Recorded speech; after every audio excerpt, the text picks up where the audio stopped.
അങ്ങനെ നമ്മുടെ അലീന മനുവിനോട് പറയുന്നുണ്ട്, ഇവിടെ ഞാൻ ആരെയും സേവിക്കേണ്ട, പക്ഷെ ഞാൻ ഇവിടെ വെറുതെ ഇരുന്ന് തുരുമ്പെടുത്ത് പോകുന്ന എൻ്റെ പേടി മനു എന്ന് പറയുന്നത്. ആ സമയത്ത് നമ്മുടെ മനു പറയുന്നുണ്ട്, എന്നാൽ ഞാൻ അങ്ങോട്ട് വരട്ടെ, ഒരു താലിമാല, ഒരു മിന്നോ, ഒരു പട്ടുസാരി മാത്രം മതി, നിന്നെ ഇങ്ങോട്ട് കൂട്ടിക്കൊണ്ട് വരട്ടെ ചോദിക്കേണ്ട. ആ സമയത്ത് നമ്മുടെ അലീന പറയുന്നുണ്ട്, ഇതിന് സമയമാവട്ടെ, അപ്പം ഞാൻ അറിയിക്കാം മനുവേട്ടനെ, അപ്പം മനുവേട്ടൻ വന്നാൽ മതി എന്ന് പറയുന്നത് കേൾക്കുമ്പോൾ നമ്മുടെ മനുവിനും വലിയ സന്തോഷമാവുന്നുണ്ട്, അലീനയ്ക്കും വലിയ സന്തോഷമാവുന്നുണ്ട്. അവർ ഫോൺ കട്ടാക്കുന്നുണ്ട്.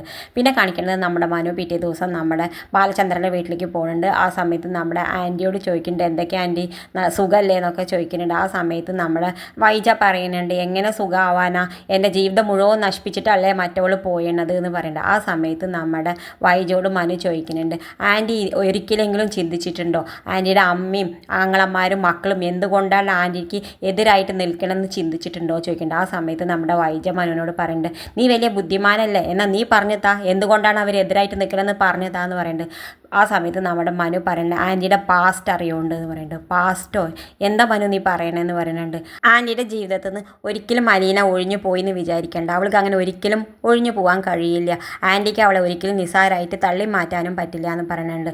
എന്തൊക്കെയാണ് നീ പറയണേ, എന്താ മനു നീ ഉദ്ദേശിക്കണേ എന്നൊക്കെ പറയുന്നത്. എന്നാലും നമ്മുടെ മനു ഒന്നും പറയാതെ ചിരിച്ചുകൊണ്ട് ഇറങ്ങിപ്പോണുണ്ട്. പിന്നെ കാണിക്കണത് നമ്മുടെ അപ്പച്ചൻ പോവാണ്. അപ്പച്ചൻ പോണ സമയത്ത് നമ്മുടെ അലീന വല്ലാത്ത വിഷമമായിട്ട് അപ്പച്ചനോട് പറയേണ്ട, അപ്പച്ചനും പോലും പോയി ഞാൻ ഇവിടെ ഒറ്റപ്പെട്ടു പോവും, അപ്പച്ചൻ അറിയാലോ ഞാൻ സ്റ്റാൻലി പപ്പയിട്ട് ഉടക്കിലാണ് എന്ന്, അപ്പച്ചൻ എന്തിനാ അപ്പം തന്നെ പോകണമെന്നൊക്കെ പറയുന്നുണ്ട്. ആ സമയത്ത് നമ്മുടെ അപ്പച്ചൻ പറയുന്നുണ്ട്, എനിക്ക് കുറച്ച് പണിൻ്റെ മോളെ ഞാനത് തീർത്തിട്ട് വരാമെന്നൊക്കെ പറയുന്നുണ്ട്. എന്തായാലും നമ്മുടെ അലീന വല്ലാതെ വിഷമിച്ച് നിൽക്കുന്നുണ്ട്. ഇത് കാണിച്ചും കൊണ്ടാണ് ഇന്നത്തെ പ്രൊമോ അവസാനിക്കുന്നത്. ഇതുപോലുള്ള പ്രൊമോ വിശേഷങ്ങൾ നിങ്ങളുടെ മുന്നിൽ എളുപ്പത്തിലെത്താൻ ഈ ചാനൽ ഒന്ന് സബ്സ്ക്രൈബ് ചെയ്യാൻ മറക്കരുത്.